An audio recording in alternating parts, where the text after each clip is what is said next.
Hello students, today I've chosen to read to you from one of my favourite books, The Hitchhiker's Guide to the Galaxy by Douglas Adams, which is also a fully dramatised radio show performance that you can also listen to on audiobook. So I get reading or listening either way. Here goes.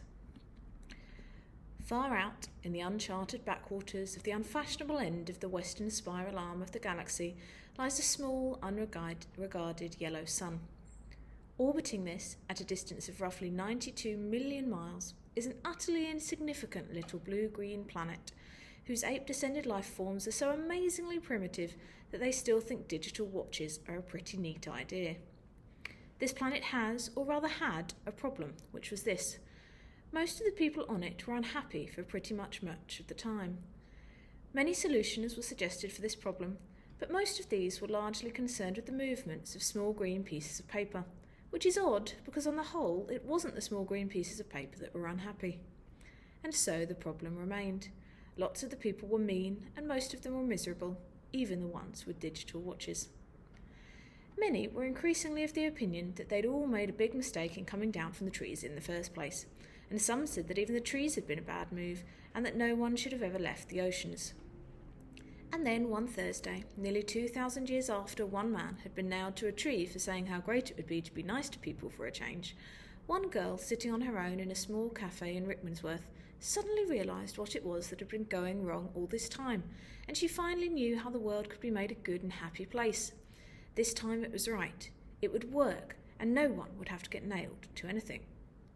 Sadly, however, before she could get to a phone to tell anyone about it, a terribly stupid catastrophe occurred, and the idea was lost forever. This is not her story, but it is the story of that terrible stupid catastrophe and some of its consequences. It is also the story of a book called The Hitchhiker's Guide to the Galaxy.